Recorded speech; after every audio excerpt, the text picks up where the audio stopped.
Hi, everyone. This is Angel Borrelli of Angel Borrelli Pitching, and you are listening to Season 10, Episode 1 of The Fix, where we talk about solutions and strategies for baseball pitchers. In today's episode, we'll be talking about 3 awesome topics, but more than that, I have a great surprise for everyone. I have a new co-host, and I am so excited to introduce him that I'm abandoning everything I was going to actually say at the beginning of this podcast. My new co-host is none other than Joe DeMers, former minor league pitcher for the Oakland A's. Hey, Joe. Hi, Angel. Thanks for having me. I'm pumped to be a part of this podcast. Oh, listen, everyone. Joe and I have been a team since he was 10 years old. He was one of the first youth. Yes, he was one of the first youth pitchers. I didn't work with youth pitchers for the first 7 years or 13 some years of my career. But in 2007, I walked onto a field, met a youth coach, and from there it all blossomed. And Joe was one of those first pitchers that I worked with. And we've been a team for so long, and it's so awesome to have him. And Joe, you know what I love about having you here is that, I work with the pitching motion. You work with pitching, and that combination, to be able to have someone of your caliber to be able to weigh in on to make sure I'm making sense. And everyone, you should know, Joe knows how to understand me. So he'll be able to clear up any confusion when I speak. And, but also, there's so much more to pitching than just the pitching motion. And for Joe to not only to be able to, actually verify what I'm saying or make it more clear if I'm not saying it clearly, he can weigh in on the pitching aspect of it. And I think that combination is going to deliver more information. And moreover, Joe's taking a new step in a new direction for himself, and I love being a part of it. So, Joe, I can't thank you enough for wanting to do this with me. Absolutely. Yeah, Angel. Pitching is a discussion, and we speak the same language. So I'm happy I can Oh, help. wow. What a great way that's awesome. And what a great way of saying that. So we've designated a whole segment of the podcast for Joe to start the talking. And of course, in coming up with the name of the segment, we couldn't resist the inside pitch. And if you've ever been a righty facing Joe, you know what we're talking about. Or I guess even a lefty, right? Yeah, I'll go inside to the lefty. You'll go inside either way, right?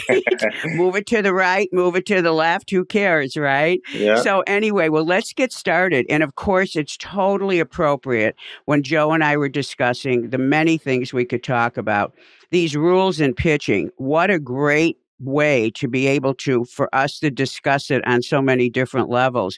So, Joe, I'm just going to hand everything over to you, and I want you to start just in any way you want. Let's just talk about these rules and what they mean, and I'm going to be learning as well.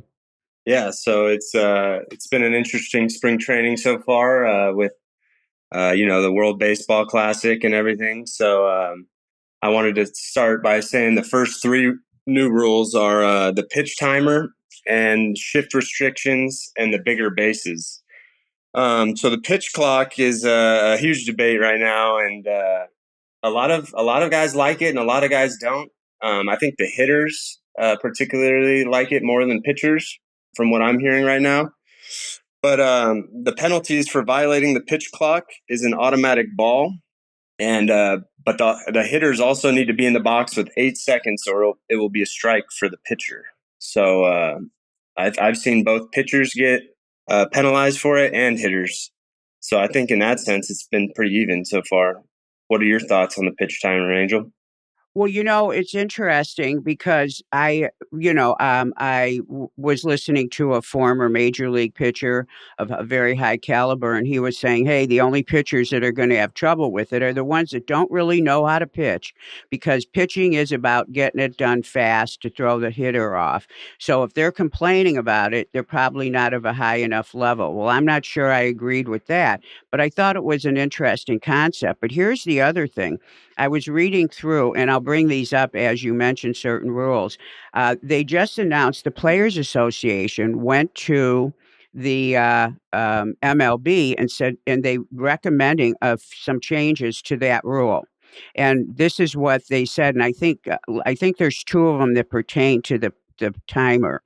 That the 15th, and this is the one objection, that the 15-second pitch timer is too constricting with no one on base. So that must be a complaint coming from the pitcher. And I think, Joe, you were mentioning to me something about a problem you had when you had to shake off some of the signals from the catcher. So, talk about that, and what do you think about this too constricting with no one on base? What would the difference be, and why it's not constricting when someone is on base, or is it just that they're saying intuitively the pitcher's moving faster anyway, or why would they complain about when no one's on base that the pitch clock, the timer's too much? Yeah, so last year is the first year they started testing the pitch timer, and they tested it in the minor leagues where I was pitching. So I had a full season with the pitch timer, and it was never a problem with runners on base or with no one on base because you're not worried about a runner. You know, you don't have to check, you don't have to look over, you don't have to shake. Your catcher can come out and talk to you real quick with no one on base. But when there was runners on and I had to shake a couple times, that clock's running down, you know, and so I had to come set quick, and I would rush it sometimes and blow through that, coming to a full stop. And so that's what got me a couple times. But I think it's important to note that the catchers are going to be crucial in this new pitch clock, because you need to know what your pitcher wants to throw. And if he shakes, you need to know his secondary option immediately, because you're not going to have time to shake a few times or step off, because you only get one step off per at bat. So the catchers and pitchers are going to have to be on the same page for sure, which will be interesting, especially in pro ball when, you know, a lot of catchers or pitchers, you know, don't speak the same language necessarily. So it'll be interesting to see. It'll be interesting to see how on the same page they are. Well, you know what?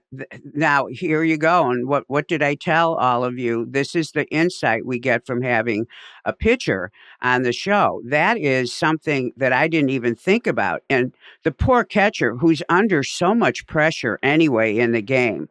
You know the role the catchers play, and now they've got this on them too. But yes, what a tremendous insight. So now listen to this other thing.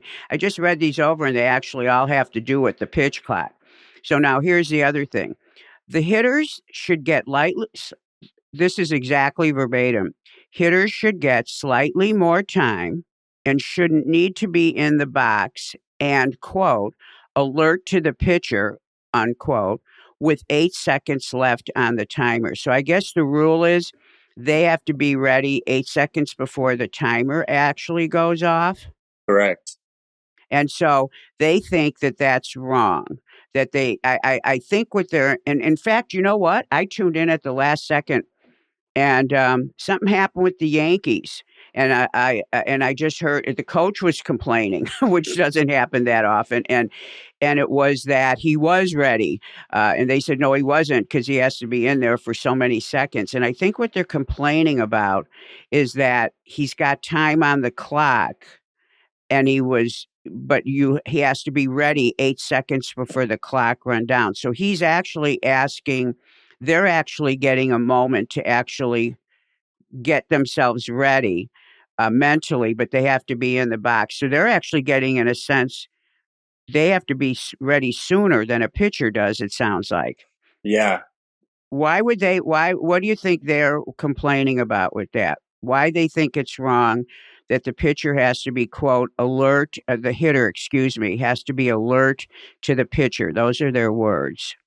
Yeah, I think it's just giving the pitcher those 8 seconds to like get ready, because if the hitter steps in with, you know, 4 seconds left, then the pitchers are only gonna have 4 seconds to get going. And if runners on, you know, Oh, yeah, you know, if runners are on base, you gotta come to a complete stop, and that'll waste, you know, a second. So okay. I think they're just trying to give the pitchers a little bit more time, honestly, because what's a couple extra seconds, per pitch? Yes. Well, you know what? This thing they were saying that this has cut 25 minutes off the game. If you can't watch the game for 25 more minutes, do you Totally, know what I'm saying? Because this totally. apparently is coming. I mean, the whole thing to me is ridiculous. But anyway, here's the next one: that players who are involved in a defensive play to end one half of the inning should get extra time if they're the leadoff hitter. So the That's another shorts thing I didn't think about. yeah, so the shortstop makes a big play, runs in the dugout, grabs his bat, and he's up to bat. And they think he should have more time. What are your thoughts on that? And by the way, Joe was a great hitter in high school, and then in college he became a PO. But oh, by the way, you were a shortstop as well. So Yeah. tell me about what kind of feel is that when you finish a play? You're out of breath, especially a shortstop. So go back to high school when you were hitting bombs and tell me what is that like, and do you understand this complaint? I totally understand this complaint. If you're a center fielder and you make a catch on the warning track to end the inning, and you only got, I think they get 2 minutes in between. So you got to sprint to the dugout, get your bat, helmet, batting gloves, sprint up to the plate. And you don't want to be hitting while you're out of breath, Angel. I'll tell you that much. But so I think they should definitely have extra time, especially, catchers got to come in, take all their gear off and whatnot. So I think that rule would make sense for sure. Yeah, that's very interesting. So they stick to the rules of the lineup. In other words, oh, he just finished, so wrote you can't change that lineup. So okay, I get it. Yeah, you know what? That actually makes sense. Now here's the last one: that hitters should be allowed more than one timeout per plate appearance. Mm. So a timeout's when is a timeout when he's in, he takes the bat, he looks like he's ready to go, and then all of a sudden something happens and he does something and then he steps out of the box. Is that what a timeout is for a hitter? Well, a hitter can ask for time from the umpire, and the umpire doesn't have to give it to him, but can always ask for it. But yeah, now the new rules: you get one timeout per hitter, and the pitcher gets one step off per at bat. So if you're going to give the hitters an extra timeout, you definitely got to give the pitchers an extra step off, right? Oh, interesting. See, I didn't think about that. So I wonder if the hitters and pitchers are in collusion now trying to get everybody more time. Yeah, I bet that's the I think case. so. I bet that's the Yeah, case. exactly. Yeah, because if you do it for one. Yeah, like you said, it's only shaving off 25 minutes of a game. So if you're and they're doing it for the fans, they say. So if you're at a baseball game and you're there for 3 hours, what's 3 hours 25 minutes? Wow, so interesting. Well, Joe, we were talking the other day, and you taught me something that I didn't think about, and I'm pretty sure that the audience hasn't thought about this. Let's talk about the big bases, which everybody knows. Okay, the base is bigger. You taught me that yes, the distance now is 6 inches. Did you say it's 6 inches shorter between the bases? You said, I think. From first to second and second to third, it's 6 inches shorter. Okay. Now you said something. So I said, what is the bigger base? Does it, how does that affect? In fact, I think I asked you, does it have any effect on the pitcher at all? And you said the most interesting thing. Yeah, well, mainly it's to promote aggressive base running. I think they want those bang bang plays to go to the offense now. But another thing is increased safety. For those bang bang plays, the bigger bag allows a bigger area for the pitcher to step on first. On those PFPs, so they're not getting stepped on or roll an ankle or anything. So the safety part of it is also huge, which I don't think a lot of people thought of. Yeah, I was shocked, but here's I want to make a comment that's pursuant to one of our comments about the 25-minute change. You said that the bases instead of 90 are now, what did you say, 88, 86? Well, no, the bases are 3 inches bigger now. So between No, I first, mean yeah, between. Oh, okay. So there's a 6 inch, a 3 inch difference between first and second. No, between home and first, there's 3 inches, and then first and second, there's 6 inches. Yeah, that's what I meant to say. Yeah, So you're saying it's for the impact of a play, and I'm saying as a layperson, 3 inches. That's like the 25 minutes to me. 3 inches yeah, is going. Tell me, Joe. I mean, when as a speed coach, I can tell you that. Well, if you're running a 40, and 3 inches might make a difference or something. But like thinking about baseball, and I'm like, that can't be the reason that they are. What did you say? Stimulating more aggressive plays. I mean, that sounds funny to me. yeah. They did it for more base running. They wanted to see more stolen bases, and when there's bang bang plays, Angel, it's a game of inches. Okay.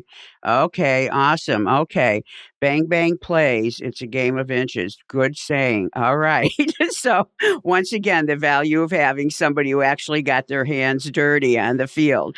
So, and so any other rules, Joe? Those were the only three implemented in this spring training, but Okay. I wouldn't be surprised if there's a couple more each year. They're definitely trying to change the game. Well, I think it's going to be interesting to see how much of this they are willing to fold, Yeah. with the extra timeouts. And so the last thing I want to bring up that you get your perspective on. So I was reading an article the other day, and they said they're really cracking down this year on the sticky stuff.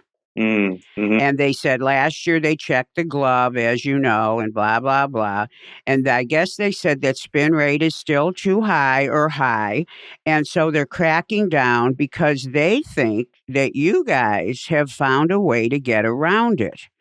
That so now they're going to be checking clothes or any area of the body where they think this pitcher may have been violating or trying to cheat the rules. So I'm picturing the pitcher getting frisked by the umpire when he comes off the mound, and I'm like, yuck, yuck, and more yuck. I mean, here's the guy who just possibly kicked butt, and he's coming off, and I've never liked this. I've always felt there was a different way to deal with this. And also, I think, hey, you're the guys talking about spin rate so much. Well, what do you expect? So I have some emotional, non scientific opinions about it. But I guess before you even comment, I want to ask you, you don't have to name names, but in the professional industry, do pitchers try to get away with it still? Yeah, for sure. A lot of guys like it. A lot of guys don't. I would say it's about half and half that use it and that don't. I never liked it because I was such a like it's so sensitive to my fingertips that it would throw off the pitch even by an inch or so, and I needed to hit my spots. So it kind of messed me up more than helped me. But a lot of guys like it, and a lot of guys are trying to find ways to use it legally. I guess since you can't do sticky and stuff, you can do some other things that help promote it. But Uh I huh. don't know. I don't know how they're going to crack down on it because a lot of it is just sweat mixed with something random like I don't know dirt or sunscreen or and you can't really like tell someone not to wear sunscreen. Wow. Well, for 1 second, I have to, I'm here, we're here as colleagues on this show, but you can't take the coach out of me.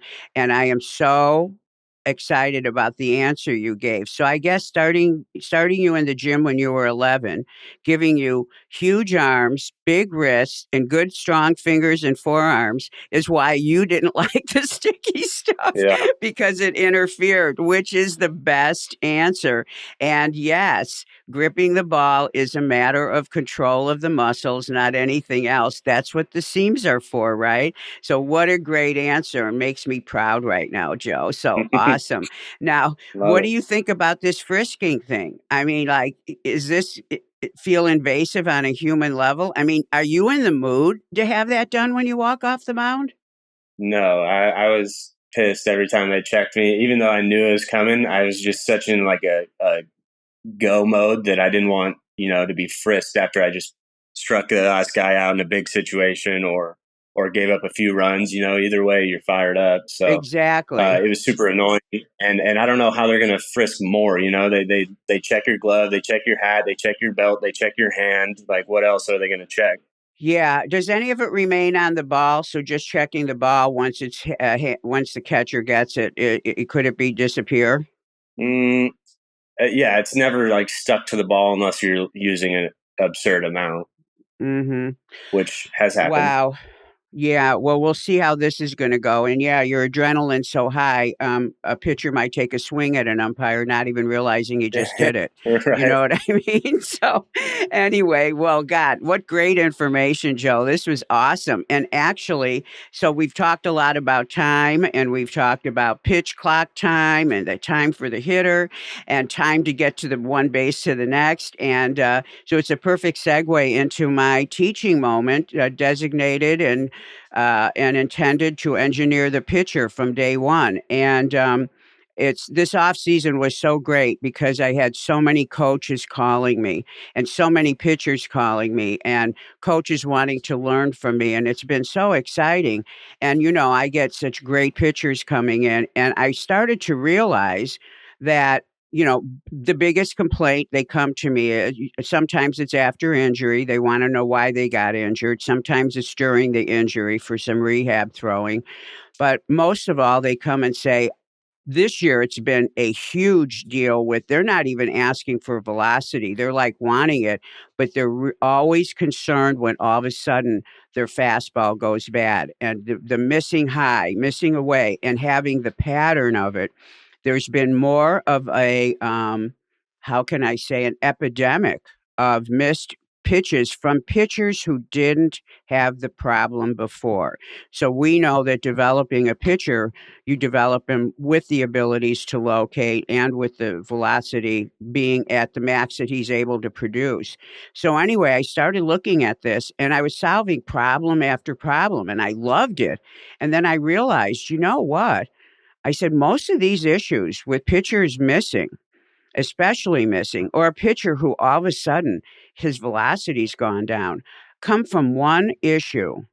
And that was the issue that I found myself having to work with. And even though I'm pretty sure I worked with this issue all the time, this year it really stuck out as being a problem. And that is a timing issue. And I started to think about it. And, there's a saying in life where it's not how you start, it's how you finish. Well, that's not true in sports motion, in any skill, especially pitching. How you start is going to predict the end of the motion.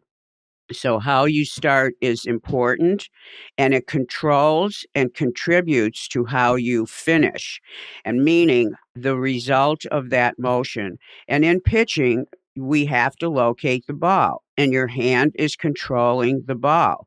So, if your hand, and I should say more specifically, the fingers control the spin, the fingers control the movement, the hand is what's holding onto the ball with the strength of the wrist.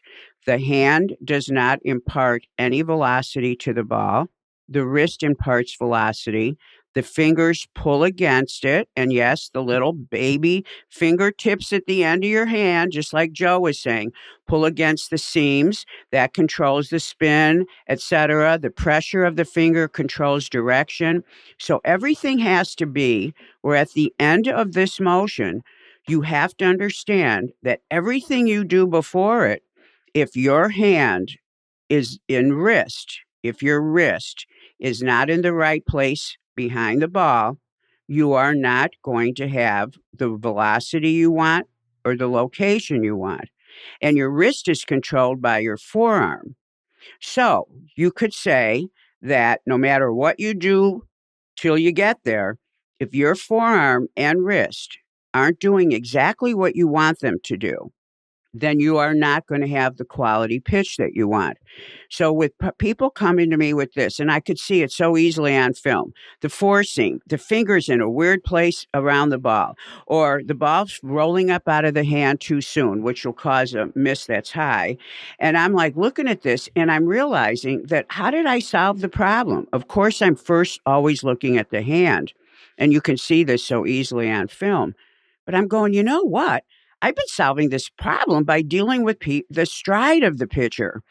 And all of a sudden it dawned on me, well, here we are paying the price. And so we've got an epidemic of incorrect timing of the stride and incorrect placement with the stride. And it's always been an issue.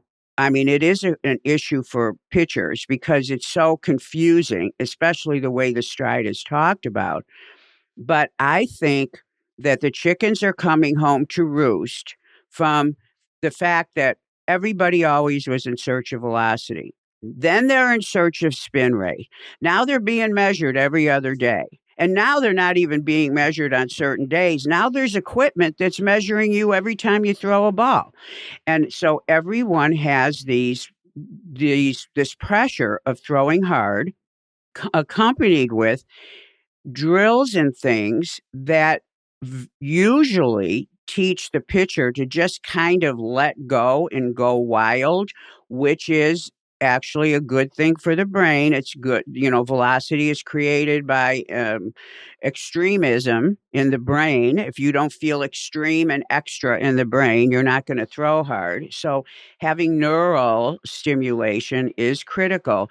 But no gimmick or no drill should cause the actual characteristics of the skill to change because it's too hard to change back and implement it. So, Joe, what I'm kind of talking about here are drills and things.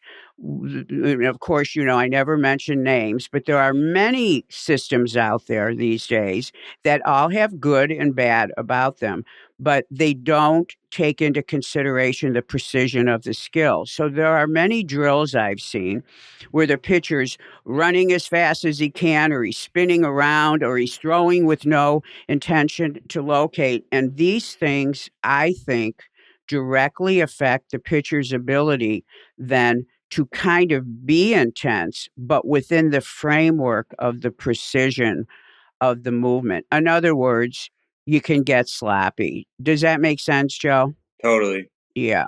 Yeah, that's a great way to put it. Yeah, sloppiness is not good. So I want to talk about the timing of the stride because I think it's misunderstood. And my eye candy picture of the week that I want all of you to go and watch because he emulates the way a stride should appear, which means it's the way he's got control over it. And this is it's Aaron, right? Aaron Nola of the Phillies. He is, when I saw him pitch last week, I went, wow. And I have seen this before. In fact, pitchers say to me, Angel, how come pitchers look like they're going so slow sometimes down the hill? And I said, because the stride has to have a different speed than the rest of the motion. And they would be shocked by hearing that. And in history, the stride has been described by pitchers who actually aren't motion teachers. And pitchers very rarely know what they're actually doing. They're just the reproduction of a gift that they were given to pitch. That's why there's coaches and why there's players. But people have said, push as hard as you can, go as fast as you can. We had an epidemic a few years ago. You don't hear it as much anymore. Get down as far as you can to the bottom of the hill. All of these things are incorrect because what it does is it makes the stride the main thing about the pitch in terms of where you're putting your intensity. The stride is the main contributor to how well the rest of the motion is going to occur, but it is not where you accelerate. It is not where you apply the most amount of speed, because the minute your front foot lands, if you're going too fast, then you have to stop the forward motion so you can then turn. And so having any implication about the stride being powerful and forceful, it's intense in terms of in your brain, you have to have the intention of getting down the hill and planting that foot. But it is not the goal or the phase where you apply speed. In other words, the stride does not contribute to velocity. The only effect it has on velocity is to diminish it.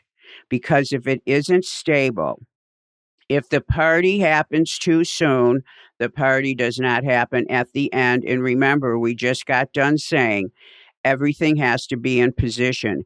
If you're putting on the brakes with the front foot landing because you were going too fast, or someone told you had to lengthen it out, or you were so unstable because of your style of stride, the rest of the motion will suffer because when you square up to throw the ball at your target, your body will not be in the position it needs to be in to throw.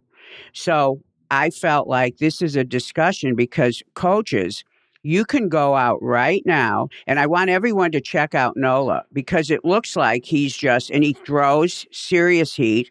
He looks like a big guy, but he's got the essence of the motion. You know, when we do qualitative work, the first thing we look at, because we don't have electrodes on you, qualitative work is not quantitative. I'm not measuring anything. My eyes are trained and I'm educated and I've got enough experience to I can see the essence of the pitcher's movement.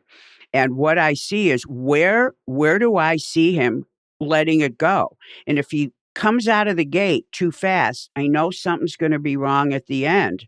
And that's why I'm a follow through person. The end of the motion always has told me what he did before the motion. I'm a front foot stabilization person. If you're not stable in the front foot, you're not going to be able to have produce the force against the ball because as you're moving around on the front foot, remember the wrist, the hand, the fingers, what's moving in space when you're moving from the ground, your hand. And just like you said, Joe, which I love what you said, it is a game of inches. And around the plate, you don't have that many. Totally. So, coaches, I want you to go and look first at the essence of the stride. Is this making sense to you, Joe? Absolutely. I love how you said the party's at the end. You want to be control down the mound, controlled, accelerate, and party at the end. Exactly. The party at the end happens very easily because all you're doing is moving forward. You move forward all day in your life, unless you're running backwards or you're playing tennis and moving sideways or basketball, you're moving forward. Mm-hmm. So force is produced forward. You stand sideways, so picture you're coming from the stretch, and even the windup, you end up sideways. You go down the hill sideways, which positions the front foot. Then you have to turn, and you're turning over the leg and hip in the hip joint of the leg that you just landed with. You have to turn. When you turn, you have to be square to the target because your shoulders have to be facing the target because your shoulder joint is like the front tire of your car, whether you're righty or lefty, and that shoulder brings the hand out. And the hand goes out in front, and then you, with your special skill, rotate the forearm a little to move the wrist, to move the fingers, or you turn it inward, or you do any of the magical things that we see pitchers do with their pitches. But if you're not square, your shoulders aren't facing the plate, and your hand's not out in front, you are going to do something at that level that is not optimal. So, where does that start? We back it up. Back it up. You're not square. You didn't rotate right. You couldn't rotate right because you know you're supposed to rotate and you think you're rotating, but your front leg's in the wrong place. It's too far. It's too far down the hill. It's too far to the right. It's too far to the left. Or the timing of it is not timed with the arms. And this is the main next point I want to make. The arms and the legs have to work together so this stride can do exactly what I just said, which is the purpose of it is no more than giving you a place to create a base so you can turn. And the way you place your front foot from your back foot is how you shift your weight into that front leg so you can use the hip to turn. So again, you stride out to place the foot down so the body can now do the rotation, which will bring you facing the target. The rotation is critical. You have to be in your front leg to rotate correctly, which means you have to go from point A to point B. That's your weight shift. And you have to rotate efficiently so that the hand can end up in the right place. If any of those things aren't true, something's going to suffer. Now, the stride, think about you've got 2 arms and 2 legs. The legs are usually longer than the arms. So, even if they're not, even if you're someone who's got really long arms and really short legs, or the opposite, really long legs and your arms are shorter, it doesn't matter. When we do a jumping jack, the legs go out, the arms go out. That is because the 2 arms are the same length, the 2 legs are the same length, and the body has an innate way that it knows how to coordinate the arms and legs. And there has to be a coordination there. Now, if the arms aren't coordinated with the legs during the stride, so when you're looking at a picture, you want to look at his essence like, wow, is he coming out of the gate? A lot of times we go, man, he's got fire. And then he falls down at the end of his follow through. We want fire. We want flames. But you don't want to be in the house when you set it on fire, right? You have to be past the stride phase, then you turn it on. But it's a preparation to the fire phase. So it's a preparation phase. So the arms have to be coordinated with the legs. If you get something crazy going on where you are looking at your picture and you're like, I'm just not seeing a change in timing, you should definitely see a change in timing. You should see controlled, boom, controlled, boom. That's how pitching goes with all the fire at the end. Now, if you don't see that, the next thing you want to look at is, and these are general ways for you to start to cue your eyes, because this is the beginning of the season. It's when injuries occur, and injuries usually occur, unless they're an acute injury, you get hit with the ball or something. They occur because the arm is not in the right place at the right time. And where did that problem start? It always starts in the stride phase. Very rarely does it start somewhere else? Because if the stride isn't right and you can't rotate all the way, and maybe your hip hasn't gotten square, maybe your elbow gets out in front because your timing's off, you're going to have injuries. So when you're learning at the beginning of the season to cue your eye, first, to remind you, look at the essence of it. And the second thing is, is the upper body coordinated with the lower body? And keep picturing a jumping jack. Then picture a jumping jack where let's say you're a righty. The left side stays still and you just raise your arm out to the side and your leg out to the side. So you're doing kind of standing one-legged jumping jacks. That timing, you don't have to tell yourself that. So if you're doing something crazy with your arm, but you're not doing the same crazy with your leg that's underneath it, you're going to have a timing problem. If you don't understand the length of your legs and you try to make a longer stride, well, you better do something with your arms. So you can't just go in and look at what's the arm doing? What's this doing? His arm's in the wrong place. So for example, when I look at a pitcher, in fact, there is a pitcher right now who was paid a lot of money and can't even start. He won't be ready for the season. And I looked at the picture they showed, and his body was halfway through the rotation phase, meaning he had landed. They didn't show his feet, but they showed his hips.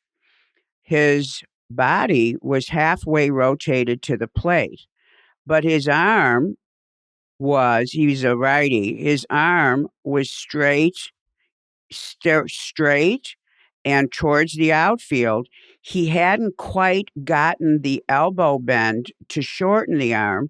And at that phase of the motion, he should have been in external rotation. So, just to say this, he was in phase one of where the arm should be before his foot lands. He had an arm position that should have been, his arm position was, we'll say 50% in position, and his front leg should have been 50% in position. Instead, he had the arm position of 50%, but his leg had to be down and his body was already in the rotation phase. So there was a difference in the phases where the arm was compared to the body. So if I don't know what I'm doing, and I go in and I look and I just say, hey, your arm, it's too long. It's supposed to be shorter. But I don't realize that this isn't an arm problem. This is a timing problem. And then I said, you know what? We have to remind ourselves as coaches, we have to lead with that the pitcher knows what he's supposed to do. Most pitchers are not missing a complete skill from the motion. Most pitchers know the arm is shorter at a certain point. Most pitchers know they have to turn. They know they have to stride. They know the skills. But the timing is what's the difference between a performer that performs a smooth movement or a herky-jerky movement, because the timing is what makes the pieces come together. If you lead with the fact that the pitcher knows his arm's supposed to be this short when his foot lands so he can turn it easily, if you lead with that respect, then you can take your eyes from the individual skills that don't look right, but look more at the timing. Like, his arm's too long, so do I teach him how to shorten his arm? No, I teach him how to coordinate his upper arms with his lower body. And there's tons of drills. And in fact, you can go back in my podcast where I do have visuals on YouTube. There's many, many drills to do this. But the critical thing here is to take a look at the beginning of the motion and make sure the stride is not out of control, and that the arms are not out of control and not timed with the lower body. So the main thing here is to get control over the legs, because normally the issue is going to be that the stride is too fast or too long. And when you start with that, you can't work with the arms until you actually settle that down. And then you can teach symmetry between the timing of the movements. So before I go into the few things specifically that make that stride get out of control, Joe, does all this make sense? You think the listeners are getting this? Yeah. Yeah, this all makes sense. I think the main thing I see with timing problems is right at stride foot contact, the arm being late or early. Do you want to talk about that a little bit? Yeah, the arm, I would say the arm is usually late, like this MLB pitcher who, like I said, is a very high paid. He got traded and was supposed to start. Now he's having surgery and it's a timing problem. I mean, the first thing I saw was the arm's late, and then I went, wait a minute, this guy knows, because if I saw the video and played it, I would know that his arm eventually gets to the right place. So yes, the late arm is the most consistent error. And I think it has to do with the stride being too fast, because people are mostly leg dominant in their thinking. Do you agree with that? Yeah, so they're getting that front foot down too early almost. Well, it's like they're coming off their back leg in a way that gives them either an artificial length, or they come off the leg with too much power, and they're not cognizant of the timing. No one can tell anybody how fast or how long a stride should be. It's the body controls that. Yeah, but totally. the shoulders have to go up sideways when the legs go out. But here's the proof that you don't have to teach that. Find one person that you ask, do a jumping jack, and find one person that doesn't have that timing. And if you ask a 5-year-old to do it, they might make a mistake on one or two, but within that moment, you'll see it correct itself. Mm-hmm. So the timing, That's a great example. yeah. So why would we throw off that timing? One, not being aware of that there's timing. Two, using something crazy because you think that your stride should be powerful, not controlled. So counter rotating, where you turn your hips towards the outfield, that gives you speed to your stride that is more than what the legs and hips can give it. So you end up with a stride that's too long and your arms can't keep up. So here we're back to the basics. Your arms have to keep up. So let's say you say, "Oh, I've got to counter rotate and I like the length of my stride." Well, you better do something with your arms then. And listen, we never want to tell a pitcher, do faster with your arms or do this, because that is your personal kind of money body part and you don't touch that. And plus, it is a timing thing. But you can't go and make an adjustment to the lower without looking at, can the upper keep up with it? So rotating on the back leg, getting into your toe too fast on the back leg, which means now if your foot's 12 inches long, you're giving an extra 12 inches to that leg before you're supposed to. And now that foot lands 12 inches too far. Rather than keeping your weight centered in the foot or keeping your heel down longer, so the length of your back leg, determined by the bone length, controls how far out the front leg can go. Does that make sense, Joe? Totally. So artificial length to the stride by the back foot pulling up too quickly or pulling off. When you see the pitcher pull off his back leg, that's telling you he didn't have enough real estate to get to his front leg. And now tell me if that guy's going to be stable. So we've got the back foot coming up too soon.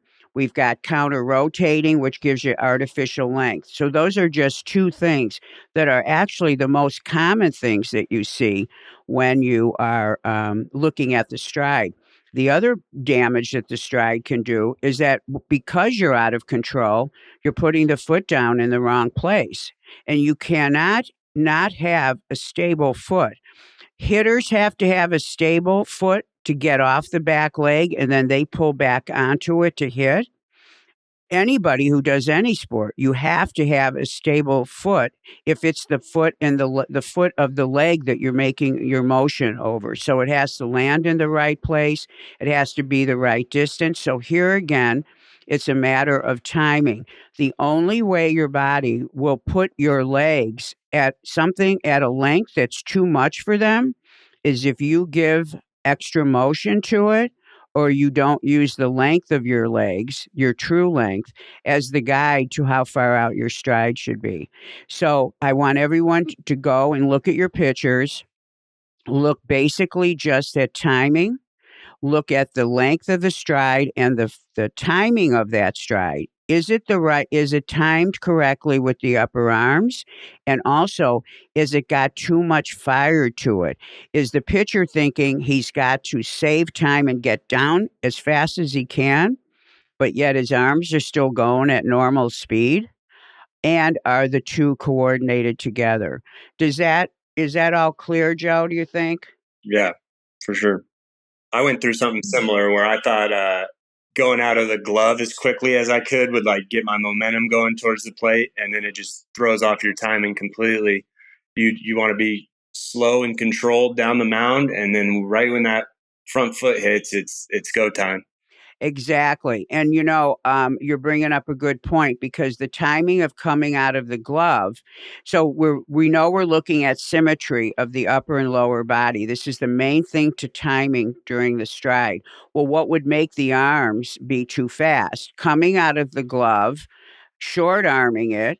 And I saw a pitcher recently who thought he was doing it right, and it threw off his entire motion, and he had decent length legs because now we're taking the shorter limbs, the arms, and we're moving them faster so that now you've got an imbalance because remember, the legs are longer. But the ball, so here's one of the main problems, especially for you coaches that work with youth pitchers. They're playing more than one position. Trust me, they're going to come out of the glove like a catcher, like a shortstop, if that's what they play, because those are speed movements that are embedded in their head. Get the ball, get it off.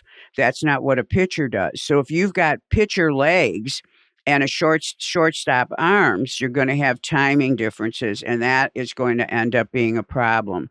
So you want to look at, again, when we say symmetry of the legs and arms, when the front foot touches down, and it may touch down on the toe or on the heel, the front hand should be in position at the same time, the glove arm hand. That should be out, not quickly rotating, and the front foot should land. The pitching arm should be in ready position. The glove arm should be sideways, and everything should be sideways. If the arms are too fast, you're going to see the glove arm pulling the shoulder too soon because it's going to arrive too soon. If your legs are too fast, you're going to see that the arm isn't in the correct position. Now, here's how this relates to location and velocity. If your arm is not in the right place, if it's not in the perfect angle at strike foot contact, and again, tons of photos and drills on my YouTube website, Angel Borrelli Pitching, to where you can actually see perfect angles, drills, etc.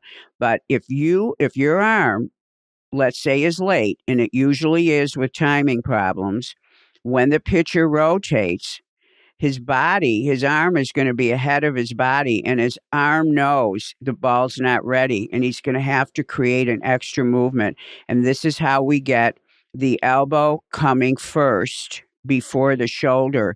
And the second you move your elbow forward, your forearm makes a rotation. And this is because of the bony construction of the elbow joint. There's two bones in the forearm, one on top. You cannot take your arm and put your elbow forward ahead of your shoulder without having rotation in the forearm. It's impossible. And the forearm rotates the wrist. And here you think you're behind the ball, but you lost your positioning behind the ball the second you put your elbow forward. The elbow goes first when the upper body isn't in position at the correct time. And this is why you get not only loss of velocity, loss of movement or unwanted movement, or you get the ball literally comes out of your hand too soon because you were trying to control the ball with your fingers and wrist in a regular position, let's say a four-seam release, and the next thing that happens is the ball rolls up too soon. So timing of the stride, synchronization between the upper body and the lower body are your first two weapons when you have problems with location and velocity. And these are simple ways for you to start to look at the pitchers and maybe intervene at a level that you're actually capable of. I don't expect anyone to go out and do a kind of analysis that I do, but these are visual things that you're more skilled at than you know. Does that make sense, Joe? Absolutely.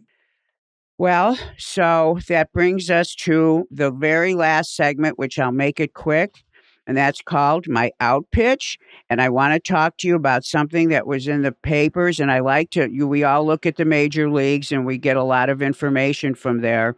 And there was something that was said, and it made me say, I've got to talk about this. So I wrote a book on strength training the elbow, and it's one of my favorite works. And in that book, I talked about all the pitches. There's exercises and training for the elbow all the way to the fingertips. And I talked about the dominant muscles of each pitch. And this came to mind the other day when in fact, it's Carlos Rodon. They were so worried that he had a forearm injury. And the forearm, as you know, is the most frequently injured body part. And as I just mentioned, it rotates the wrist, so it's critical. The reason why it gets injured so much or gets tight is because all the finger muscles, the gripping muscles that Joe was talking about, where a pitcher might put some of the sticky stuff, those finger muscles insert on the inside of your elbow. So the part of your elbow that's on your baby finger side. So, flexor pronator mass strain is one of the precursors to UCL injuries. We don't like pitchers to get tight forearms, fatigued forearms. We don't want them to have weak forearms, and we don't want them to have that injury as a diagnosis because it's a strain. The tendons there get inflamed, and the next thing that happens is those muscles cannot protect the elbow joint, and the ligaments blow out. So they were so happy because they thought that's what he had. So the article, and who knows if the doctor portrayed it this way or the reporter not having background, I don't know if he portrayed it this way, but they were all breathing freely like, oh, he doesn't have FPM, flexor pronator mass strain. He doesn't have that. What he actually has is a problem with the muscle on the outside of the elbow, thumb side, called the brachioradialis, and they mentioned the name. And they said, so we're so relieved, and we think we can get him back, and blah, blah, blah. And I don't even remember what the rest said. And I saw that, and I said, you know what? If any of my listeners read this, or if any pitcher hears this, they need to really understand, because when things are said in the news, that's what people understand. And so my job is to educate you. The brachioradialis, which is a muscle that goes on the outside from the forearm right above the elbow, is the main, most active muscle in a fastball. So when I was doing my research for my book, and that's on page 28 for all my people who have this book. And if you don't have this book, you should get it because it talks about every muscle in the body that in from the elbow down that controls all the pitches. It has workouts. It's great. It's called Strength Training the Pitching Elbow. But this book talks about how to train that muscle. But one of the things when I was doing my research is I said, how come the brachioradialis is the most active muscle in a fastball? And I'm like, that is so surprising to me. And so I did the research, and then I realized the pitching arm is long when it comes out of the glove, but from that moment on, it's in a 90-degree angle most of the time. In other words, your arm is in a bent arm position, and the brachioradialis is stabilizing that angle. And that angle is critical to having the arm come through correctly. But if we know in pitching, all the forces are going in to the medial side of the elbow, don't we want the outside of the elbow to be strong? Now, Joe, you don't even ever have to worry about that because the exercises that you've always done since you were 11 have always been elbow joint dominant, especially triceps. But in this case, how many times in your life have you done a hammer curl? Like millions, right? Yeah, I was just going to say hammer curls are the best exercise for brachioradialis. Exactly. And you don't even ever have to worry about it. In fact, everyone, Joe's been pitching since he was 10. What are you, 26 now? Yep. How many times have you had an injury? Not once. Not once. Exactly. Another thing I'm completely proud of, but Joe's work ethic, I don't think he's missed a workout since he was 10, but hammer curls are essential. It's a staple. They're absolutely essential for pitchers. I was just saying hammer curls are a staple in my workouts. Exactly. There's never a time. And in fact, they recover the brachioradialis and they need to be trained for strength. It does not insert into the labrum the way the biceps, one of the heads of the biceps do. So the hammer curls are a critical exercise for pitchers. But in this article, it worried me because they made it sound like this is not important or it's not as bad or we can breathe freely. Well, guess what? If the outside of the elbow isn't stable, when you're pushing in from the inside, you want the outside to be stable. But guess what? to get that injured means something's going on. So I want all of you to be aware. Let's hope he gets through this. Let's hope that people who are rehabbing him understand its important role. But I don't want you to not understand the importance of that muscle. And so there it is, my out pitch. Hammer curls, everyone. You do them with dumbbells, do single arm. If you're a pitcher, do your dominant arm by itself, then do the other arm. Don't alternate them. Just stick with one arm or do two arms at one time. But focus on it. And whenever you do a dumbbell exercise, if you do just the single arm movement, it puts more energy into that arm, and then you can do the other one. 4 sets. Don't worry about getting it big and strong. 8 to 12 reps. They should be done in season. They should be part of one of your recovery workouts. And that is my out pitch. And that's the end of the show. So, Joe, are you going to come back? Yeah, absolutely. Fantastic. Yeah, that was awesome. Hey, Joe, thanks for keeping it real. So everyone, listen, thank you so much for listening and celebrating the 10th season. I can't believe it. And Joe will be here all season and for many seasons to come, I hope. So you can contact me at Angel Borrelli Pitching. You can go to my website and there's a way to email me or email me directly at angel@gymscience.com.